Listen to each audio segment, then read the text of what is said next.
cómo disfrutas actualmente?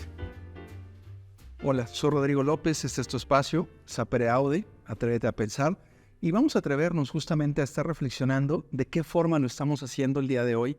La palabra disfrutar, que es un concepto que a mí me fascina, se me hace una palabra fantástica. En realidad, no es un término nuevo, incluso en el ámbito laboral, una de las personas que primero de manera muy enfocada lo trabajaban, fue un psicólogo de origen húngaro, Mihaly Csikszentmihalyi, murió hace reciente, porque él desarrolla el concepto del estado de flujo. El estado de flujo o fluir es la felicidad laboral. Y él justamente equipara, ¿sí?, el concepto de felicidad con el concepto del disfrute. Por eso es que es mi planteamiento de inicio. ¿Tú cómo disfrutas actualmente? Tú piénsalo, en el trabajo, en tu casa, con las actividades que realizas, en la escuela, en la oficina en la que estás, es decir, en los trayectos que realizas, donde probablemente nos escuchas también. ¿Sí? ¿Cómo disfrutas actualmente?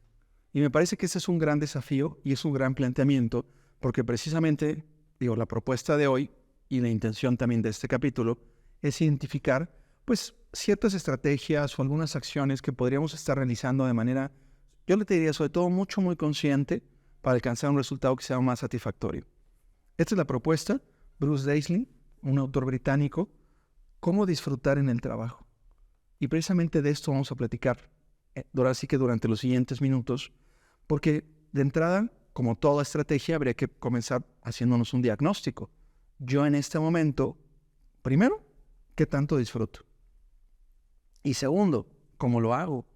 Es decir, el ambiente de trabajo, los compañeros, las instalaciones, el propósito, o sea, de la actividad que estemos buscando alcanzar, lo cotidiano, las acciones, igual lo que haces en tu descripción de puesto. O sea, llévalo a un plano diario. En este momento, ¿tú qué tanto disfrutas? Pero ¿cómo lo haces? Tal vez, posiblemente estés en una rutina laboral que todos los días los veas iguales. Es algo que tristemente sucede de manera muy frecuente. Entonces, sobre esto va la propuesta. Y bueno, tú ya conoces la dinámica. Voy a tomar algunas ideas del autor de manera textual. Y sobre eso vamos a reflexionar. Y yo te diría, ojalá que tengas a la mano con qué y en dónde escribir para que vayas tomando algunas de estas ideas que eventualmente podrías estarlas llevando a tu oficina, a tu lugar de trabajo, a tu escuela, ¿no? Entonces, comencemos por esto. El autor nos dice que hay dos megatendencias actuales: la inteligencia artificial y la conexión o la conectividad constante. Yo coincido con él. En el concepto de la conectividad, ¿sí? ¿Cuántas horas al día tú estás justamente disponible, por ejemplo, ¿no? Teléfono, WhatsApp, redes sociales, correo electrónico. ¿Qué tanto tiempo tú dedicas al trabajo y cómo haces justamente esta separación, ¿no? Esta vida personal y esta vida laboral. Me parece que uno de los grandes desafíos que nos trajo o nos ha traído esta época post-pandemia, sí, por el tema del COVID-19, ha sido precisamente el identificar y aprender a separar como estas dos fronteras, ¿no? Vida personal y vida laboral. Y es uno de los principios que nos dice el autor. ¿Cómo estamos construyendo este mundo? Yo lo llamo híbrido, o sea, que tiene un fuerte componente virtual, definitivamente, pero también, me queda claro, esta parte humana, ¿sí? Este contacto, ¿no? Digamos, fuera de las redes sociales, ¿no? Estas relaciones interpersonales. Porque justamente esto es uno de los planteamientos de inicio. Nos habla el autor de esta sensación de agotamiento, de estrés, de soledad en el mundo laboral. O sea, ¿qué tanto lo estamos viviendo ahora? Y justamente la propuesta, ¿qué podemos hacer de manera diferente para hasta cierto punto contrarrestar esta situación que estamos viviendo, me parece, a nivel global? O sea, tú reflexiona, ¿de qué manera estás viviendo este momento? Incluso esta parte emocional y estos sentimientos en tu día a día, ¿no? Ahora, ¿qué propuesta nos da el autor? La cito algunas de manera textual. Él habla mucho de salir a pasear, o sea, lo que es ir a caminar. Él lo menciona mucho buscando preferentemente algún contacto con la naturaleza, algún bosque, algún campo, no sé, algún parque, tal vez cercano que tengas, ¿no? Otra idea es acabar con las prisas de siempre, o sea, el tratar de aprender a priorizar. Ya en otros capítulos anteriores hemos platicado acerca de ello, como el estar definiendo, ¿no?, sobre estas metas y estos propósitos, las prioridades, para tratar de correr, o al menos correr menos. Buscar espacios de silencio. Fíjate qué importante es esto, ¿eh? O sea, tal vez no siempre traer el audífono, no siempre traer la música, no siempre estar conectado, sino en ocasiones estar contigo misma o contigo mismo también, ¿no? Otra idea que me gusta, dice el autor, que trabajar muchas horas o más horas no va a incrementar la productividad. Y aquí recuerdo mucho un video de Denzel Washington, tú lo puedes buscar así que lo googleas en internet. Es un discurso que da en alguna universidad hace algunos años para graduados, este actor afroamericano que dice algo que se me hace fantástico. Él dice que en esta época mucha gente confunde el movimiento con ser productivo. O sea, hay gente que puede estar durante años moviéndose en círculos sin tener un crecimiento. Entonces creo que también habría que reflexionar sobre eso, ¿no? ¿Cómo estamos haciendo uso de las horas que tenemos, ¿no?, en nuestro día a día? Habla de silenciar las notificaciones para bajar un poco el nivel de estrés. Eso no significa no atender, pero sí asignar ciertas horas del día, ¿no?, ciertos espacios, tal vez para estar conectado, ¿no? Un aspecto importantísimo, dice que hagas un espacio siempre para comer. No puedes estar sin comer. Es decir, de repente decimos, no, es que voy a acabar esto y luego como, o estoy comiendo en el escritorio mientras estoy trabajando. No. Al menos busca un espacio de 15 a 20 minutos para desconectarte. Si puedes comer con otras personas, mejor, pero si no, al menos que lo hagas tú sola o tú solo, pero sí que desconectes del trabajo. Habla también de dormir bien. El tema del insomnio ha sido una de las consecuencias de estos, me parece, de estas rutinas o estas costumbres, ¿no? En ocasiones de malas alimentaciones, descuidar el ejercicio, tal vez no cuidar la frontera de la vida personal y la vida laboral, pero creo que temas del descanso son imprescindibles, ¿no? Entonces, él habla de dormir bien. No te dice cuántas horas, y yo coincido con él, porque al final cada organismo es distinto, pero sí que cada quien en un proceso de autoconocimiento vaya determinando cuánto sí puede descansar y cómo lo puede hacer. Hay gente a quien, y yo conozco, una siesta después de la comida le funciona. Hay gente a la que no. Entonces creo que eso sería importante, ¿no? Y otra idea que me gusta, dice, enfócate en una tarea a la vez, alineado al capítulo inmediato anterior, ¿no? O sea, tendríamos que también estarnos, me parece, asignando estas prioridades y sobre todo encontrando la disciplina y la voluntad de poder seguirlas. Algunas otras ideas que nos dice el autor: hay que procurar este contagio emocional, fíjense, hay que relajarnos, hay que sonreír más. Digo, por ahí escuché hace poco en un comercio local aquí que dice que la sonrisa es la distancia más corta entre dos personas. Hay que promover grupos pequeños. Él sugiere que no sean de más de 15 personas en los proyectos empresariales para que no se pierda el contacto y sobre todo la interacción. Bueno, y la responsabilidad también de cada integrante. Hay que fomentar la confianza a nivel interpersonal. Fíjense, hay que cambiar de lugar la máquina de café.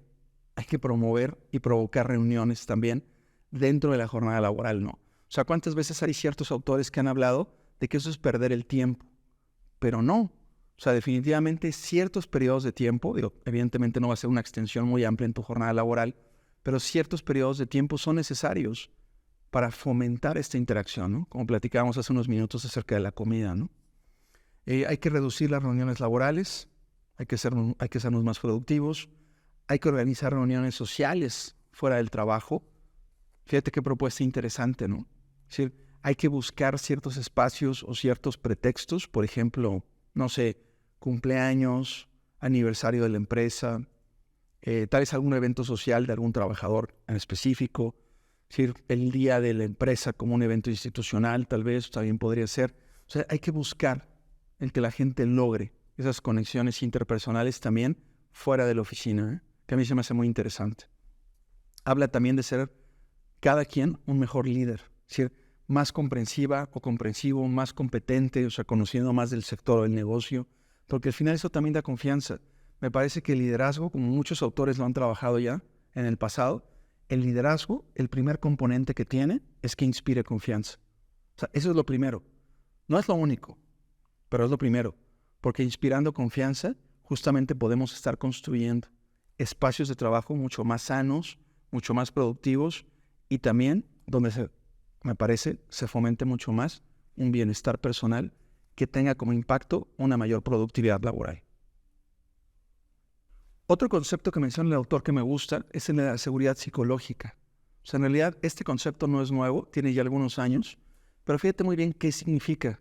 Y le voy a citar textual lo que dice el autor. Significa que nadie será castigado o humillado por sus errores, por sus preguntas o sus peticiones de ayuda. Evidentemente en un contexto de empresa, ¿no? Como trabajo. Y esto me gusta, por supuesto habría que identificar diferentes tipos de errores. Puede ser por negligencia, por apatía, por indiferencia. Hay ciertos errores que sí tienen que ser señalados, pero señalados para que sean aprendidos y, por supuesto, corregidos. Pero de entrada esta seguridad psicológica es esta confianza. Es decir, ¿qué tanto tú le brindas? Por ejemplo, si tú tienes gente a tu cargo, incluso pienso en un profesor en un salón de clase, que son cosas que yo hago, ¿no? ¿Qué tanto yo le puedo brindar esa confianza a un estudiante de que pueda decirme, ¿sabes qué, Rodrigo? No entiendo esto o no me queda clara tu explicación. O simplemente podrías volver a mencionarlo. O sea, va mucho por ahí este concepto de la seguridad psicológica. Creo que es algo que tenemos que de manera consciente estar fomentando y estar propiciando. Por eso yo les mencionaba hace unos minutos, el primer compromiso de un líder es inspirar confianza. Y creo que tiene mucho que ver con la congruencia y también, ¿por qué no?, con un estado de ánimo. Porque al final estos estados de ánimo, acuérdense, esto lo dijo Marco Aurelio en un libro que ya platicamos por aquí en un capítulo previo, en el libro Meditaciones. Él dice, tu estado de ánimo es tu destino. Tu estado de ánimo es tu destino. Entonces tendríamos que trabajar sobre eso. ¿Cómo estamos construyendo en nuestra cotidianidad esta seguridad psicológica para nuestros colaboradores? Muy alineado, admite tus errores, haz más preguntas. Ya habíamos hablado de mantener equipos pequeños, enfócate en los problemas y no en las personas, utiliza menos PowerPoint, eso me gusta en las presentaciones, para que no sea algo así como tan rígido, ¿no? O tan protocolario, sino más bien que se pueda hacer una interacción que genere mucho más debate y, por supuesto, mucho más compromiso y aprendizaje de manera grupal y colectiva. Defiende la diversidad, hay que buscar gente que piense de manera distinta. Sé más curiosa o curioso. Y aquí nos pone una pregunta el autor que me gusta. Fíjate, ¿cuál es el tema o la actividad por la que tú sientes curiosidad actualmente? Piénsala, a nivel laboral, a nivel familiar, a nivel personal. Otra vez, ¿cuál es el tema o la actividad por la que sientes curiosidad actualmente? Se me hace una pregunta fascinante. Sí, respóndetela. Sí, respóndetela en voz baja. Si quieres, compártela con nosotros. Sabes que tienes la posibilidad de hacerlo. Pero con esto me voy ya justamente a la última cita, ¿no? ¿Cómo se logra esta satisfacción en el trabajo? Y el autor nos hace una propuesta con 3 dimensiones. Encontrar un propósito. No es un tema nuevo, pero tenemos que encontrarle un significado a lo que estamos haciendo. El dominio, es decir, que cada vez tú seas más competente, que vayas conociendo, que te capacites, que te prepares. Eso también es importante, porque este dominio te va a ayudar y te va a dar más seguridad personal. Y por último, la autonomía. Es decir, que tú tengas la autoestima, ¿sí?, y la seguridad personal de que incluso equivocándote vas a generar un proceso de aprendizaje. Entonces, quédate por favor con esta propuesta. Satisfacción en el trabajo igual a propósito, dominio y autonomía. Si logramos esto, primero en primera persona, pero también en nuestro equipo de colaboradores, va a ser mucho más probable que encontremos un estado óptimo para disfrutar en el trabajo. Y disfrutando, yo te lo aseguro, vas a ser mucho más productiva, mucho más productivo, y lo más probable es que alcances un estado de bienestar que va a afectar positivamente en tu persona. Como sabes, soy Rodrigo López, este es tu espacio, Sapere Aude. Atrévete a pensar. Nos vemos pronto.